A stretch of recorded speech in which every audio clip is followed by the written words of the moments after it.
Buenos días, buenas tardes, buenas noches. Hoy estamos analizando la semana política con una invitada especial de día viernes, generalmente está con nosotros los jueves, Valesca Naranjo, antropóloga, Frente Comunes. Fuerza.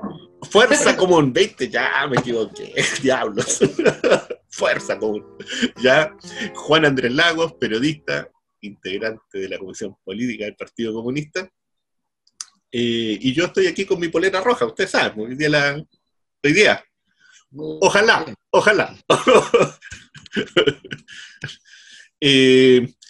Bueno, la semana política ha estado bastante, como siempre en este último tiempo, bastante agitada. Si uno pudiera hacer una semejanza con algo del ámbito cultural, hay una serie de los años 60 que, bueno, a uno se le cae un poco el carnet, pero que se llama Perdido en el Espacio. Pareciera ser que la élite chilena, que ciertos sectores de la política chilena se están comportando como eso, ¿no? Están en un espacio que no reconocen, están reconociendo terreno, pero todo les parece nuevo, todo les parece que todo es un eterno, en nada atinan en definitivamente.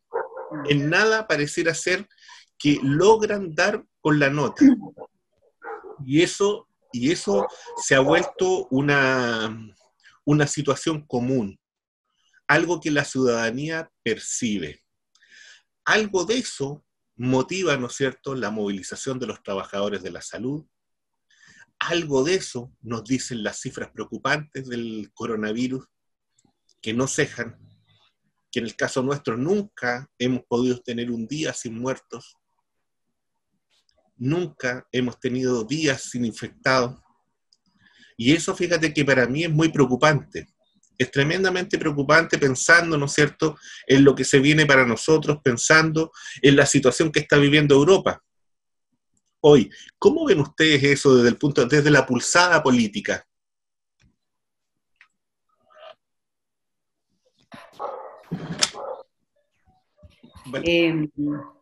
Bueno, hola a todos, gracias por la invitación del día de hoy.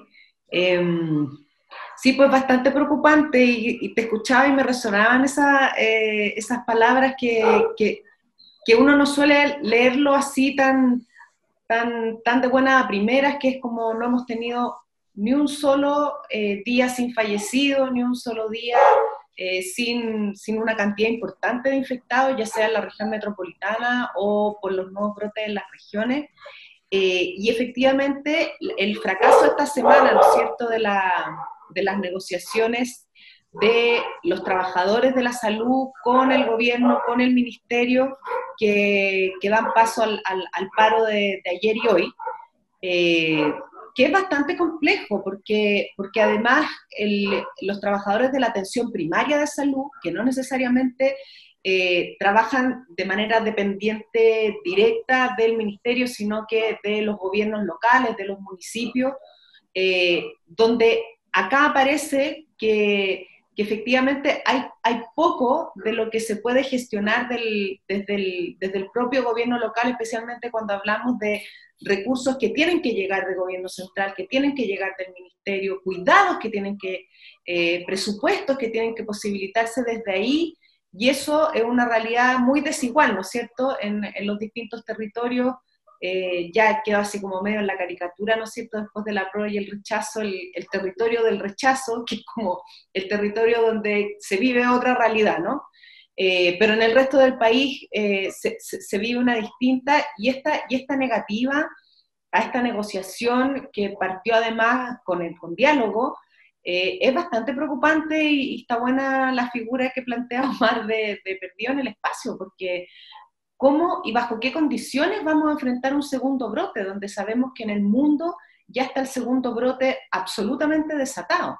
Y entonces, ¿desde dónde y desde qué lugar? Quizás nuevamente van a tener que ser los alcaldes los que salgan a exigirle a la autoridad central y a poner de nuevo lo importante, a propósito de que parece ser que el gobierno nunca ve qué es lo importante y siempre va atrás con sus decisiones y con sus reflexiones, y en, diríamos, la mayoría de los casos respecto de la pandemia en específico, rectificando una y otra vez lo que han dicho, rectificando en educación cuando querían abrir los colegios todo el tiempo, y finalmente pasó el año y afortunadamente no se abrieron, pues sabemos que ahí hay un vector importante de contagio, y así en adelante, ¿no? Respecto de todas las medidas y condiciones que tanto el colegio médico como las autoridades locales permanentemente han empujado en mirar hacia la dirección correcta. Ahora, es verdad que en el mundo, todas las fórmulas han ido y vuelto, digamos. Teníamos ahí el ejemplo de Argentina que partió con mucha prevención, muy en la línea de lo que planteaba el colegio médico acá al principio. Sin embargo, hoy día están bastante complicados. Yo siempre he pensado en esto, que si funcionaran realmente estas mesas interdisciplinarias para encontrar soluciones que incorporen todas las miradas, tanto profesionales, las de terreno, las técnicas, las políticas, probablemente llegaríamos a una solución bastante más adecuada, eficiente, a propósito de que se incorporan todos los actores. Yo creo que eso, ha habido un esfuerzo así, pero muy centralista, donde a ratos también hemos sabido que hay voces que simplemente no se toman en cuenta en las decisiones que ha tomado el gobierno, así lo ha denunciado muchas veces el Colegio Médico, y estas mesas no tienen, o este correlato de tener a todos los actores sentados a la mesa, no tienen correlato a nivel local similar, o incluso a nivel regional, siendo este uno de los primeros mandatos que hubo cuando partió la contingencia de la emergencia, que era que en cada región existieran mesas regionales que también incorporaran a todos los actores. Esas mesas nunca se constituyeron, mucho menos en la metropolitana y fuera en las regiones tampoco. Entonces ahí yo creo que hay harto para corregir, harto para enmendar, y que ojalá este gobierno empiece como a escuchar. Si no, va a mostrar de nuevo la seguidilla de más bien denunciar, para que entonces este gobierno rectifique sus malas decisiones. Y esperemos que eso pase pronto, que no tengamos que sufrir los costos de las decisiones tardías, como lo puede ser en el tema de los cuidados del personal de la salud. Yo creo que es de los temas como urgentes para ver.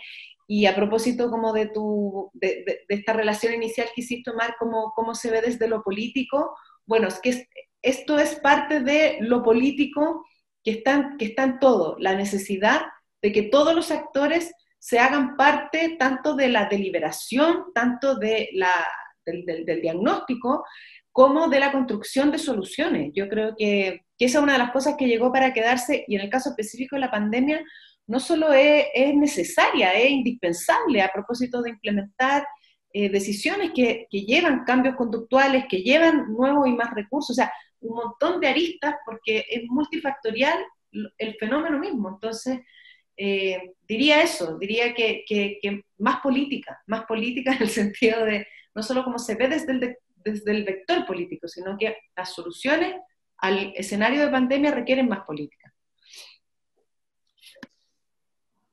Bueno, Andrés. Yo comparto lo que dice Valesca, el diagnóstico y las propuestas. Fíjate que siguiendo esa línea de lo que ella ha planteado, yo me recuerdo que en marzo de este año, cuando empezó a producirse la situación más crítica, hubieron múltiples voces. Yo me recuerdo efectivamente alcaldesas, alcaldes, sindicatos, organizaciones de la salud, gremio de la salud, colegio médico, en fin, especialistas, incluso asociaciones epidemiológicas, que le plantearon en ese momento al ministro Mañalich y al gobierno, a Piñera, que tenían que rectificar con urgencia lo que estaban haciendo, porque ellos habían concentrado todo el esfuerzo en los hospitales y habían dejado prácticamente al margen la primera línea, por decirlo así, de la salud, que es la atención primaria. Y las alcaldesas y alcaldes fueron, incluso muy transversalmente, fueron muy enfáticos en eso. Algo de eso cambió, pero la verdad es que con las precariedades estructurales que tiene el sistema de salud chileno, las angustias del mundo de trabajadoras y trabajadores de la salud, del mundo municipal, incluso de otras organizaciones sociales, gente que se articuló, se organizó en torno a todo esto, persistieron. Y había mucha expectativa respecto de, el presupuesto para el próximo año. Y lo que se sabe, y lo que anuncia el gobierno es que en los hechos, no es que solo aumente la nada, sino que lo disminuye. Porque ahí yo tomo lo que dice Valesca, a proporción de lo que va a ocurrir, de lo que se pronostica, que ya efectivamente hay muchas voces institucionales que lo están advirtiendo, incluso yo creo, Omar, que tú tienes razón, como que de repente hay una intención como de querernos acostumbrar a que hay una cantidad de infectados al día y una cantidad de muertos, y es como si fuera parte del paisaje humano. Pero más allá de eso, el problema es que ya están advirtiendo múltiples voces, expertas, científicas, científicos, organizaciones de la salud, están advirtiendo de que lo más probable es que se produzca un rebrote porque se está concentrando todo en la región metropolitana, que es la región que define el porcentaje nacional. La metropolitana, si no lo define Magallanes, no lo define Villarrica, aun cuando en esas zonas se ha producido una reactivación de los rebrotes, lo define la región metropolitana, y en la región metropolitana se están generando situaciones muy, muy riesgosas desde el punto de vista de, lamentablemente, la posibilidad de un rebrote. Entonces, en ese contexto, que el gobierno anuncie rebajar el presupuesto y, por otro lado, rechazar las propuestas que se le están haciendo desde los gremios, de los sindicatos, desde la CUT, desde el Colegio de Médicos, en fin, para articular una propuesta que fortalezca de verdad el sistema de salud público, particularmente la atención primaria, parece realmente terrible. Y creo que efectivamente la propuesta y la presión debiera incrementarse, porque es como la profecía autocumplida, que es lo que nos pasó en marzo. En marzo hubo voces múltiples que plantearon que lo que se iba a producir después se iba a producir, y se produjo.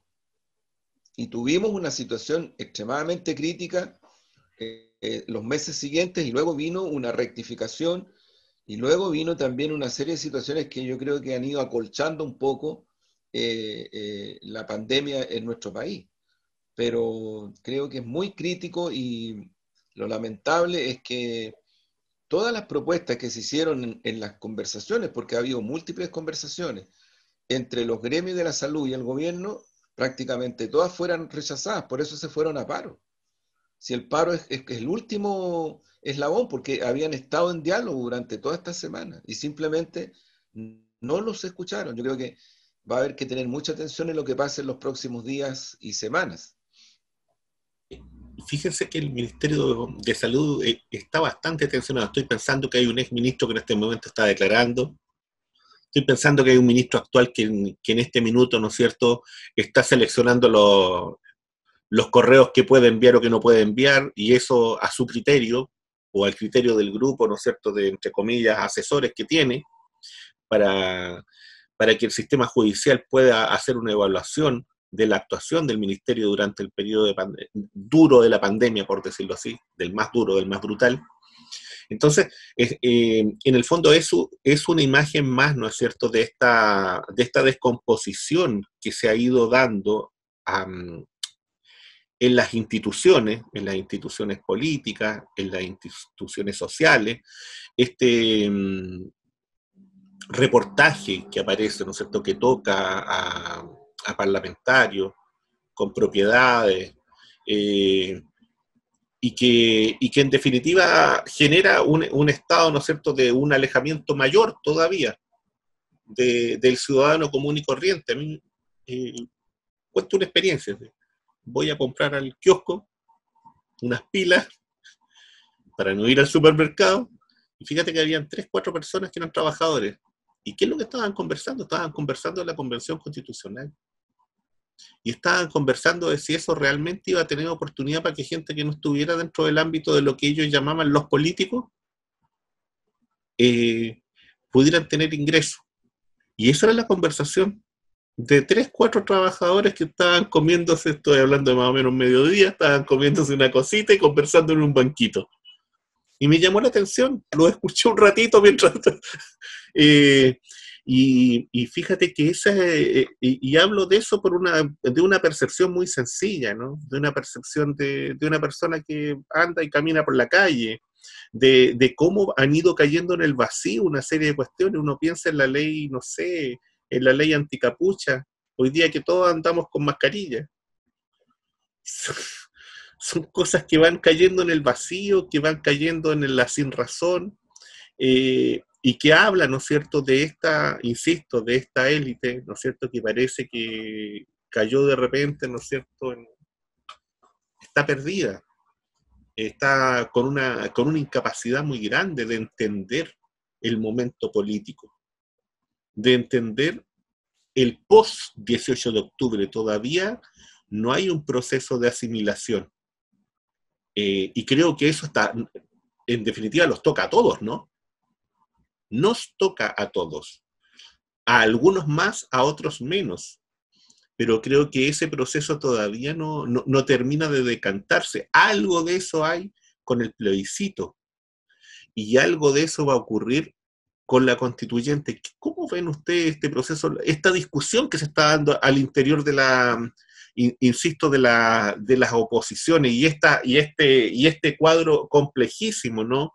De ver cuál va a ser la solución, aparentemente más allá de la cuestión operatoria, de si van a ser 2, 3 listas, o 4 o 5. ¿Cómo se está dando el proceso político? ¿Cómo está el proceso de discusión y de conversación? ¿Cómo ustedes lo avisoran? Desde la experiencia de ustedes, ¿cómo ustedes lo están mirando, observando y participando de esto? Sí, mira, súper interesante ese punto, porque yo creo que al menos como el post resultado del plebiscito ha habido como harta discusión y miradas que son como interesantes de hacer zoom. No sé si se acuerdan la columna de Matamala que interpretaba el resultado como que esta era la élite versus el pueblo. Sin embargo, como por ahí yo leía otras columnas que problematizaban o le daban un poco más de complejidad al concepto de élite, en el sentido de que la élite, más que una élite, digamos, alguien discutía con ese concepto que había instalado Matamala, que más que élite, o sea, hay el conflicto como de los grupos económicos que han ido como copando o controlando o hegemonizando todos los campos de la vida pública, partiendo y teniendo, ¿no es cierto?, ese como enclave, o como les gusta decir ahora, como ese clivaje en la Constitución, digamos, la Constitución instalada por la dictadura, y desde ahí como penetrando otros campos, que había que tener cuidado con decir que esto es la élite versus el pueblo, porque efectivamente hay, y ahí se señalaba, por ejemplo, esto, ¿no? Como los partidos de izquierda, o sea, los partidos políticos también son de una élite, pero los partidos políticos de izquierda, con la diversidad además que tiene las izquierdas, por decir de alguna manera, es bastante injusto decir que, por ejemplo, los compañeros del Partido Comunista son culpables o responsables de ese orden político-social que emana de los poderes económicos de este país, coludidos con el golpe de Estado y de ahí para adelante, digamos, sin nombrar el resto de la historia de Chile. Entonces, en el fondo, problematizar la idea de que ojo, la élite no es sinónimo de, comillas, como todas las élites o todas las fuerzas políticas o todo aquello a lo que le llamamos élite, y donde la crisis más importante quizás está más bien puesta en cómo ha ido perdiendo poder, tanto político, simbólico sobre todo, ¿no? El poder que se instala en la calle, que es un poder no institucional, no institucionalizado además, que es el que está como telón de fondo de todo este correr de la vara de lo posible, como venimos diciendo como desde hace rato. Cómo los movimientos sociales han ido generando ese empuje es algo que efectivamente está fuera de la élite, pero no necesariamente como distingue a las élites. Y ahí yo tiendo a compartir la idea de que son este mundo, alguna vez lo decíamos con la María Eugenia la otra vez, como este mundo al revés, o este orden político-social al revés, donde todo está en función de ese pequeña porción territorial donde vive la gente, donde ganó el rechazo, para decirlo así en caricatura o en clave de estos tiempos, cómo todo el orden político-social estaba en función del interés y la ganancia de esos grupos, y esos grupos son grupos económicos, esa es una élite económica. No es necesariamente una élite en el sentido de quienes ocupan otros espacios que también son posibles de clasificar como élite. Entonces, más allá de la disquisición técnica, yo creo que efectivamente lo que tú señalas, Omar, como no ha terminado de decantar, absolutamente no. O sea, comparto profundamente esa idea, que estamos como atravesando un proceso que de hecho ni siquiera veo que estemos en la mitad, creo que vamos a recién empezar a ingresar a la pulpa de ese proceso cuando se elijan nuestros constituyentes, cuando esos constituyentes configuren respecto de los territorios que representan un trabajo con esos territorios y con esa ciudadanía organizada, movilizada, en cabildos, en asamblea, a lo mejor en algunos lados ni siquiera va a ser en cabildos y asamblea, y a lo mejor va a ser un foro territorial como de observación del proceso, o de contraloría ciudadana del proceso, como algunos llaman, es decir, un proceso que obviamente tiene que desbordar el itinerario institucional para que la gente común y corriente, esa que tú escuchaste ahí mientras compraba, tenga un espacio donde llevar esa discusión que están teniendo en las casas, que estamos teniendo a veces en la sobremesa del domingo familiar, esa que tú escuchaste, tenga un espacio donde también sintamos que de verdad ese espacio es escuchado por quienes están en el proceso institucional, y efectivamente podamos tener un proceso a lo mejor que va a ser muy inédito, pero que no por inédito no es necesario y urgente de construir, que es que la ciudadanía esté incorporada, porque lo que no es verdad, y no es verdad, es que con el número de constituyentes que vamos a tener, es que cualquiera y todos van a estar representados, o ese simbolismo que a mí a veces me da susto que se genere o se instale una frustración, que es que el mundo, esas personas que hablan de los constituyentes, que son comunes y corrientes, alguna vez en la campaña o una figura así, ¿no? Como el señor que vende el diario va a poder estar en la convención.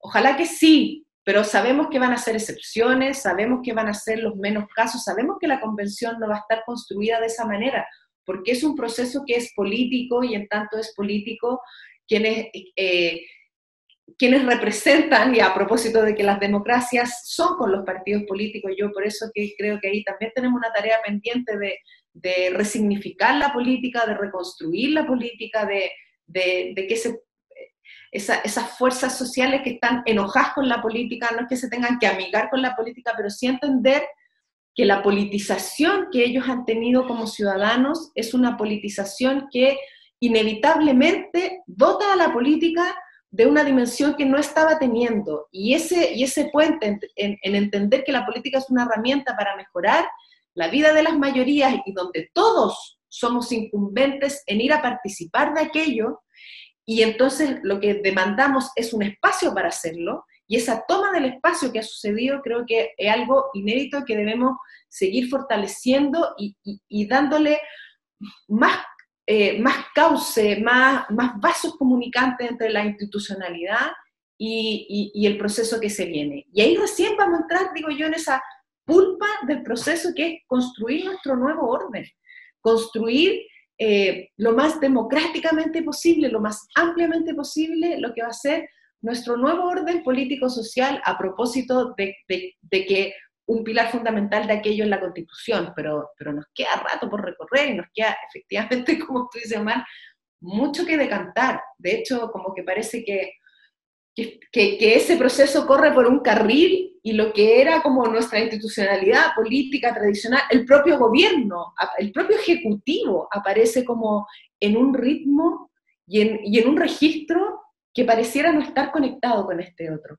que pareciera que ni siquiera lo toma en cuenta, que incluso es como que sucediera a otra velocidad. Yo creo que eso es interesante de observar y va a ser parte de las cosas que hay que decantar también, que ojalá no haga tris en algún minuto y efectivamente vayan convergiendo, ¿no? Convergiendo en una próxima elección presidencial que ojalá represente, lea y genere una oferta política al país donde este proceso esté incorporado y donde entonces la ciudadanía por fin se sienta como incorporada desde su mayoría. Bueno, Andrés.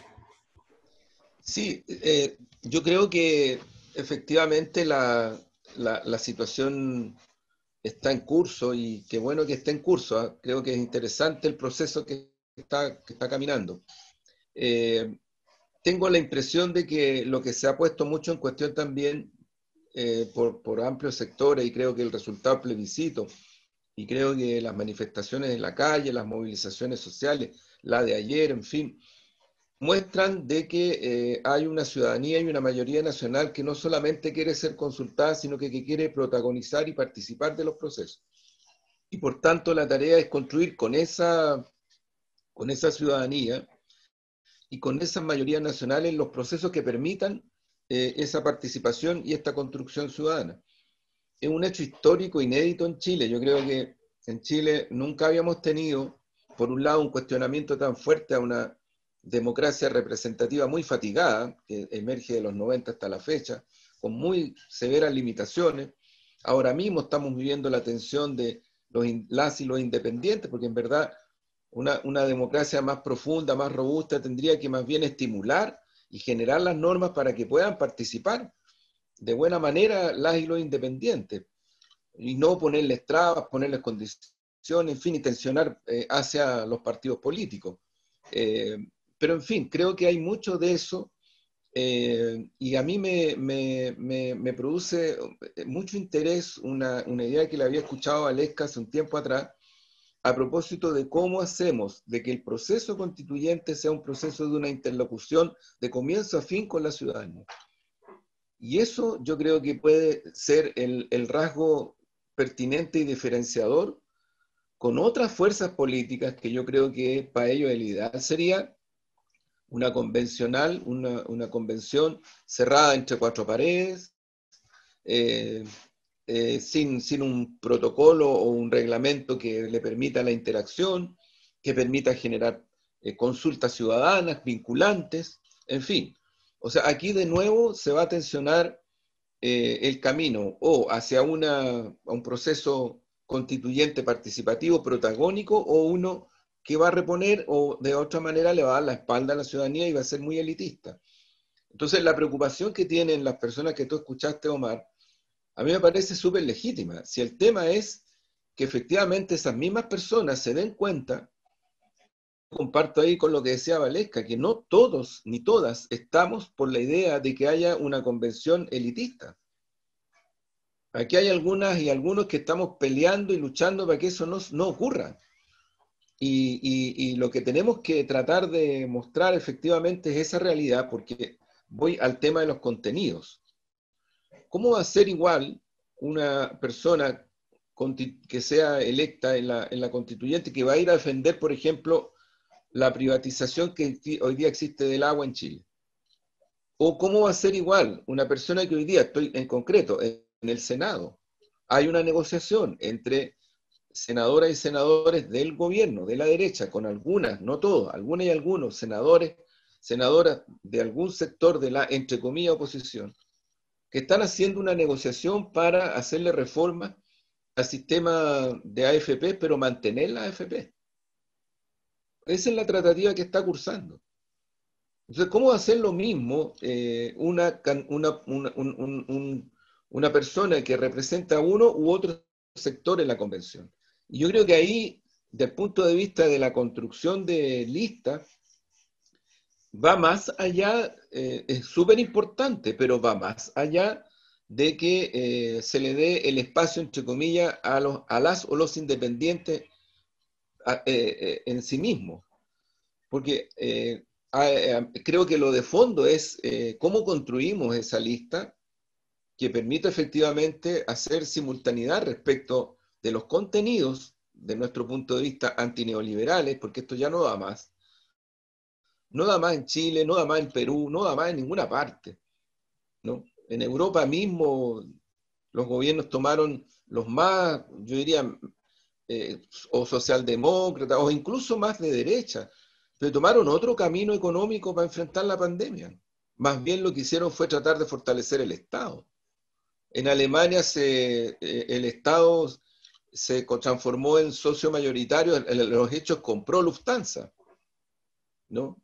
Y la compró, y punto, y se acabó la historia. O sea, digo esto porque creo que eso es muy fuerte en nuestro país, por la situación en que estamos, por lo que vamos a vivir y por lo que tenemos que efectivamente superar en el proceso. Si el proceso constituyente, yo creo que las expectativas que están en él por la ciudadanía es por si de una vez por todas se va a poder vivir en Chile con una salud digna, con una pensión digna, con una vivienda digna, con una educación de calidad universal, ¿no? En fin, o sea, hay como cosas muy concretas y muy trascendentales, y que no solamente yo creo que la ciudadanía está esperando que se resuelvan por una declaración de cócteles de derechos, lo digo en una ironía, sino cómo se van a realizar esos derechos en la práctica social. Porque si tú le dejas, por ejemplo, en concreto, yo lo conversaba, no sé si lo dije el otro día acá, pero lo conversaba con Luis Mesina, si tú, junto con decir, en Chile se establece una pensión digna universal, con tales parámetros, pero si tú eso lo dejas en manos de la actual arquitectura de propiedad económica que tienen la gran banca, incluso la transnacional, respecto del sistema de pensiones, es como el gato cuidando la carnicería. O sea, lo que ellos van a hacer es lo mismo que han hecho hasta ahora, con las tasas de ganancia que hoy día mismo se conocieron que son inconmensurables. Es impresionante que en una situación económica como la que vive Chile haya empresas que hacen negocio con el sistema previsional, AFP en concreto, que tienen tasas de ganancia al día sobre 800 millones de pesos, al día, ¿no? Son datos concretos que recogí hace poquito. Entonces uno dice, bueno, por tanto, el proceso constituyente va a tener que tener un aterrizaje súper concreto para poder enfrentar este tipo de situaciones. Y creo que es súper importante que también haya esta interacción, porque ahí la ciudadanía va a poder reaccionar frente a lo que se está abordando en el proceso mismo. Y no después, cuando en un plebiscito de salida de liga está o no está de acuerdo, porque también cabría, si no hay una interacción permanente, cabría la posibilidad de que la gente diga no me gusta esta constitución y se acabó, y la derecha decir fantástico, nos quedamos con la que hay, se acabó la historia.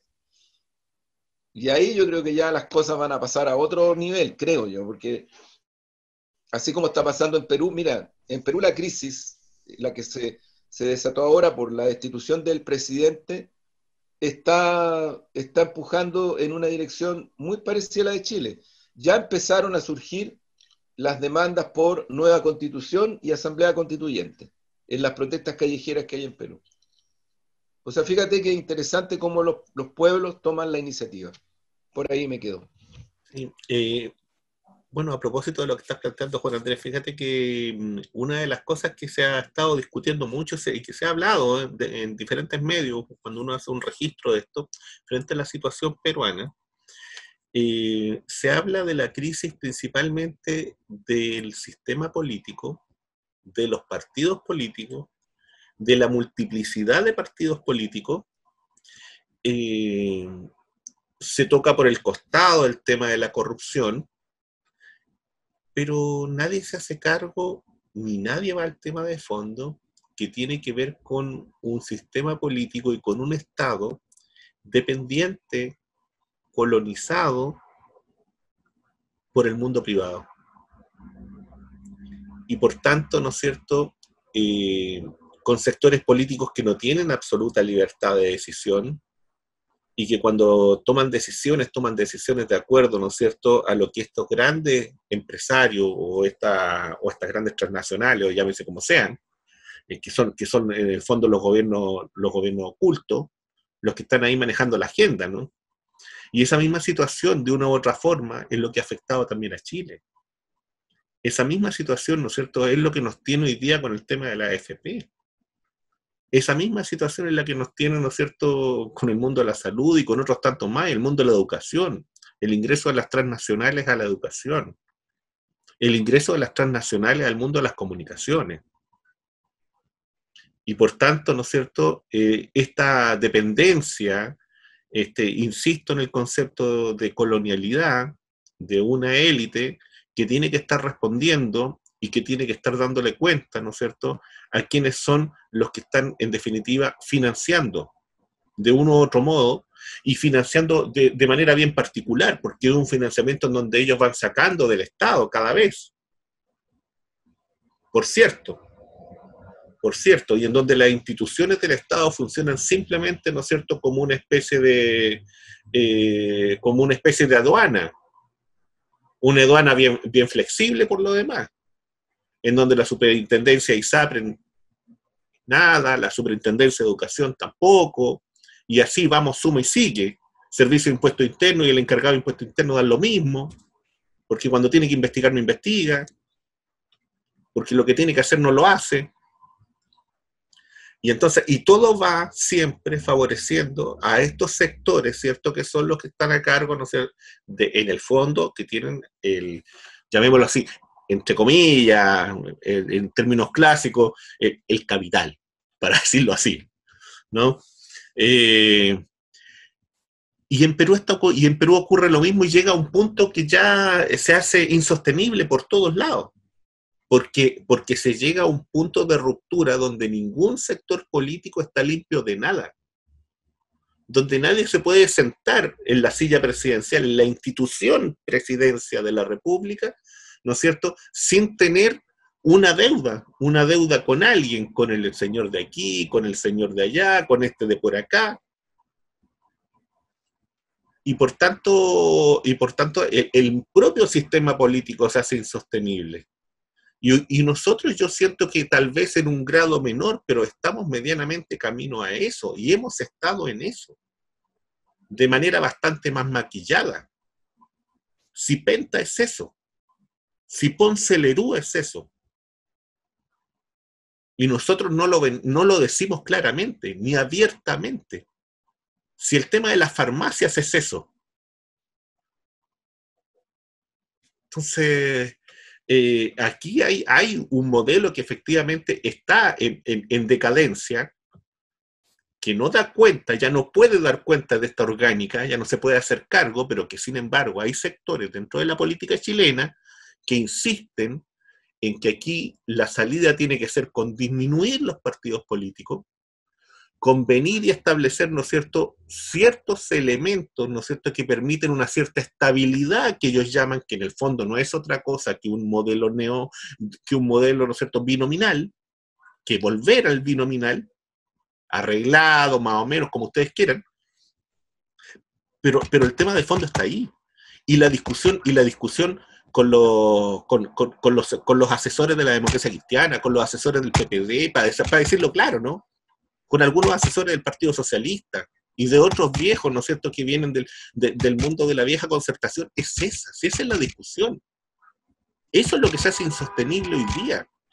Y eso es lo que hace que hoy día sean parte de estos tipos, ¿no es cierto?, que están aterrizando en un espacio que no se les vuelve vivible. Y una de dos, o actúan como colonos y como colonos a destruir todo como lo hicieron, y que hoy día les cuesta un poco más, porque hoy día los colonizados dijeron basta, hasta aquí llegó, esto no va más. Y en eso es lo que estamos. Y frente a eso, coloco un pequeño enlace. Fíjate que hay un cambio, ¿no es cierto?, en la estructura del ejército. Javier Iturriaga aparentemente pasaría a ser, ¿no es cierto?, el nuevo titular del Estado Mayor.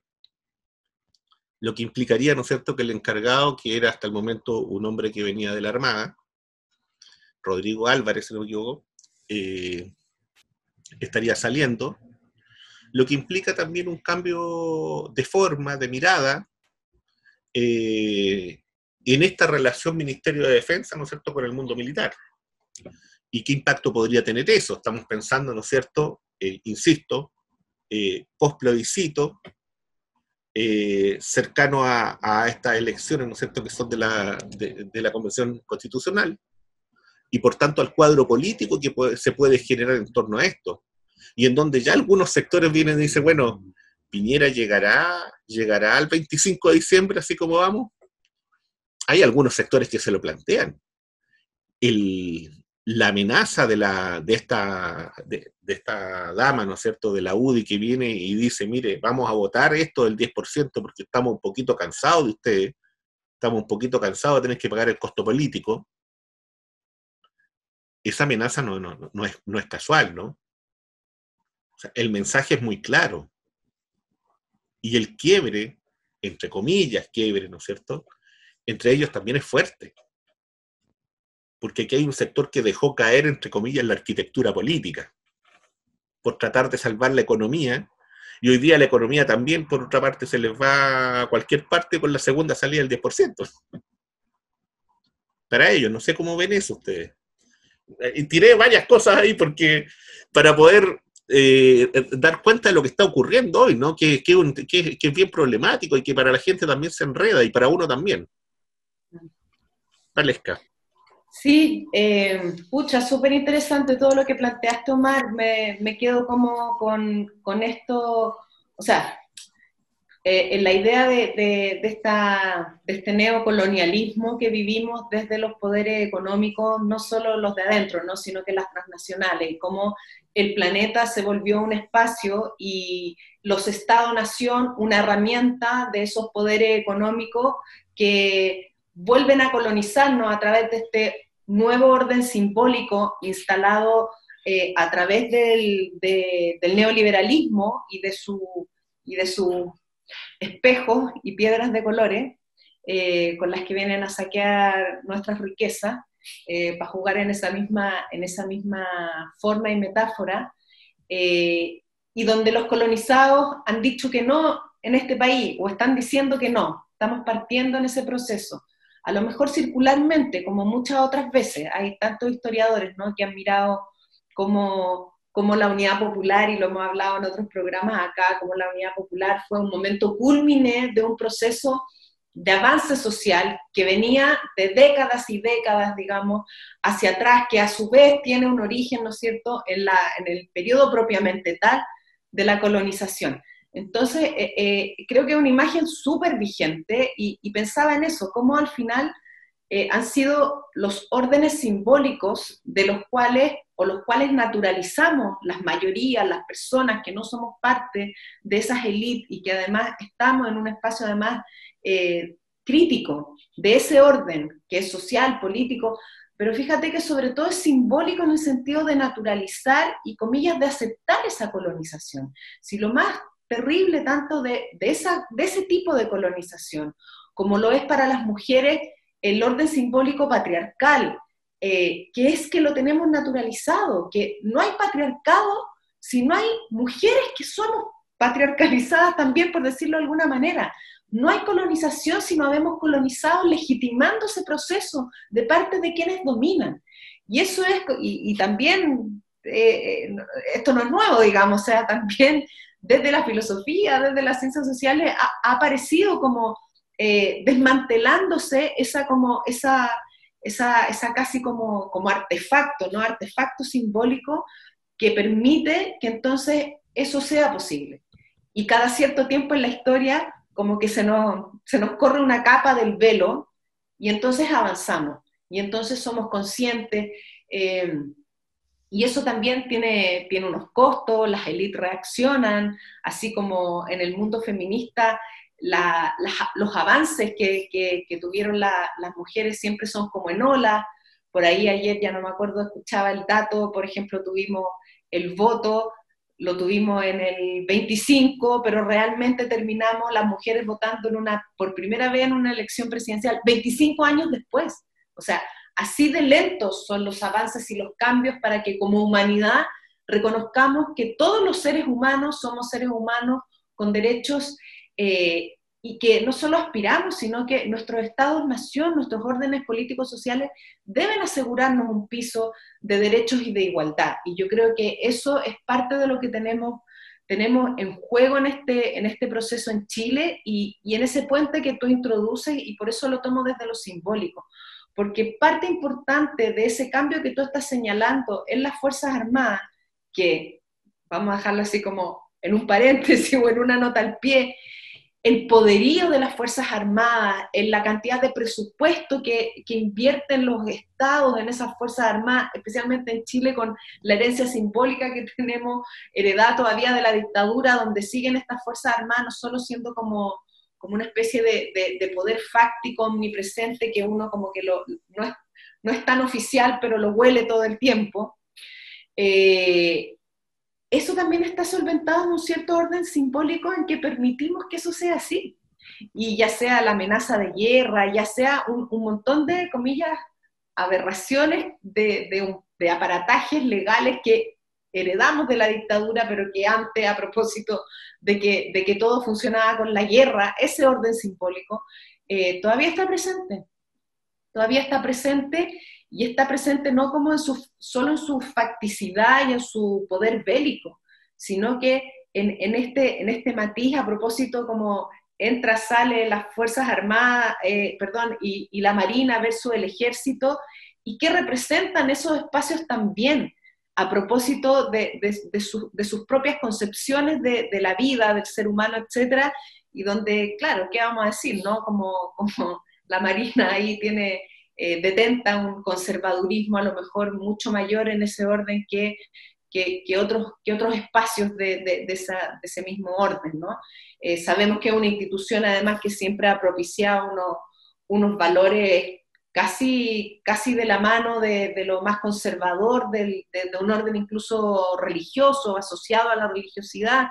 Entonces, donde la diversidad, donde la deliberación, donde convivir en la diferencia, donde abrazarnos en nuestra condición de seres humanos, que son parte de los cambios por los que hoy día estamos avanzando, luchando, no solo en Chile, sino que en el mundo. Por supuesto que este tipo de orden no solo son atentatorios, sino que son señales de alerta a propósito de cómo también, y no solo privativo de Chile, avanzan las derechas, las ultraderechas, con sus discursos de odio, con su mirada y sus aparatajes conceptuales y simbólicos construidos para eso, ¿no? Por ahí leí una investigación la otra vez que incluso aparecen en los laboratorios conceptuales de la propia Iglesia, del Vaticano, a disposición como este concepto de la ideología de género, ¿no? Que viene inventado, literalmente inventado y construido desde estos espacios de ultraderecha para generar un debate y unas cortinas de humo y falacias, para mi gusto, cuando ha habido un avance de la sociedad, de la diversidad, pero sobre todo de esta condición de dignidad, de ser humano, que está tan en el corazón de lo que estamos viviendo en Chile. Por eso a mí siempre me gusta mirarlo así desde Chile para el mundo, porque no es privativo de lo nuestro, pero hay un anhelo ahí que es muy humanitario, muy profundo para todos los pueblos, para todos los países, para todos los estados-nación. Cierro con esa idea. Juan Andrés. Sí, muy breve. Mira, yo creo que el mosaico que hiciste, Omar, yo lo comparto, porque creo que efectivamente lo entiendo como una conjunción de cosas que se van entrecruzando y entremezclando y que muestran al final de cuentas una situación de crisis más sistémica. Y creo que eso va a seguir ocurriendo. Me da la impresión de que esto no se va a detener. Al contrario, es un proceso que va incrementándose y que va tomando formas muy interesantes. Yo quiero insistir en ese punto. Muy esperanzadoras, porque ese protagonismo ciudadano y popular es muy consciente. O sea, yo creo que esto del Chile despertó tiene un correlato en las propuestas que están cursando, en las ideas, en los valores, en todo lo que uno puede percibir que se está rearticulando o articulando con incluso nuevas estéticas. Entonces creo que hay una situación muy interesante que es muy esperanzadora. Yo siento que a todo esto hay que ponerle también el factor de empuje y de esperanza que creo que existe. O sea, este es un movimiento, esta es una ciudadanía que quiere cambiar las cosas para mejor, para bien, en colectivo, superando individualismo, mercantilización, en fin. No es que esté en la lógica de la destrucción, así como lo han querido colocar, como que aquí poco menos. No es así. Yo creo que ese mosaico, por eso digo, que tú mostraste, Omar, me parece interesante desde esa perspectiva. Ahí me quedo. Bueno, para ir cerrando esta conversación agradable, algunas invitaciones. En primer lugar, ya lo he dicho, y lo vuelvo a insistir, Maturana con Huérfanos, en el Café Crónica Digital, un pastelito, una empanadita, y algunas otras cosas que hay ahí. Y la conversación constituyente, no se lo olviden, en ese espacio. La segunda invitación es a los contertulios y contertulias a que traigan un libro que estén leyendo, para poder presentarlo, hablar un poquito de él, e invitar, ¿no es cierto?, a quienes nos escuchan, a quienes nos ven, a compartir lecturas también, que es un momento también importante. En eso yo les recomiendo, miren, este es de la editorial de la Universidad de Diego Portales. Este no es un poeta, este es un poetazo. Se llama Bruno Vidal y el libro es una antología de su poesía que se llama Rompan Fila. Se los recomiendo. Bruno es un tremendo poeta, no es un poeta, es un tremendo poeta. Estábamos leyendo a J. Beche, Bruno, estamos ahí a media. Estoy con deuda con J. Beche. Muy bien. Ya pues, que estén muy bien.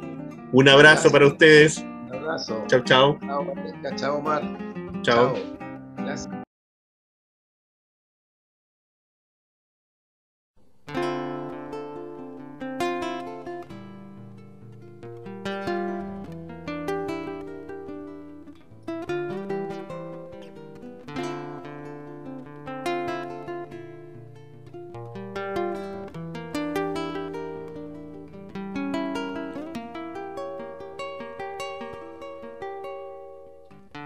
Una mano niña busca el despertar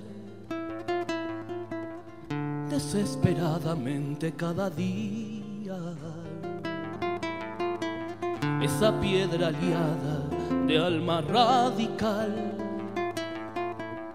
destinada a tanta corte establecida.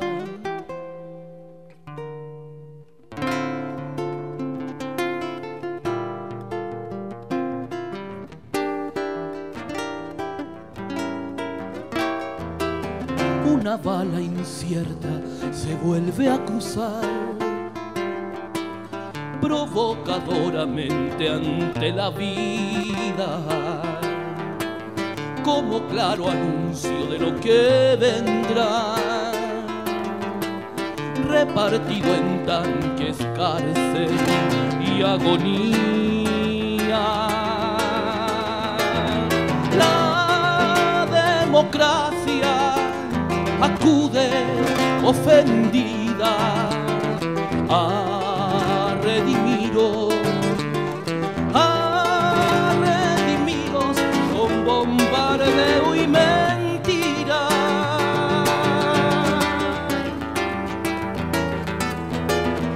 Cubre a tu hijo, ayuda, no pidas menos a Dios.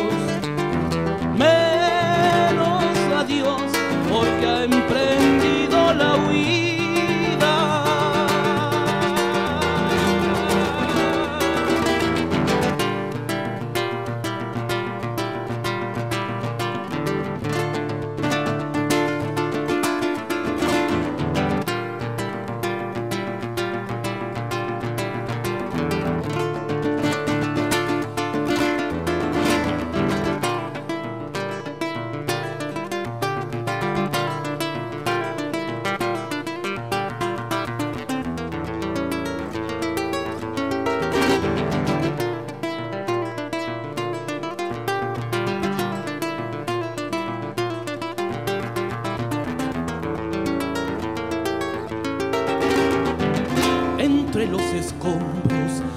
puede observar despedazado un crío y sus pupilas fijas en el cielo queriendo acusar al Dios de Occidente y su cruz asesina. Mientras se declara la opinión mundial disciplinadamente pacifista, un niño abrazado a su padre en Irak muere acribillado por ser terrorista. La democracia acude ofendida a redimiros con bombardeo y mentira.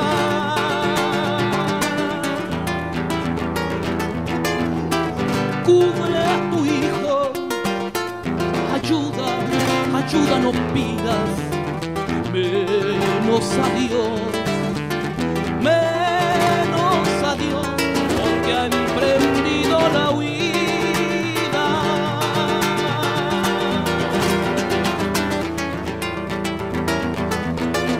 En una celda desconocida, encadenada, está pariendo una mujer palestina.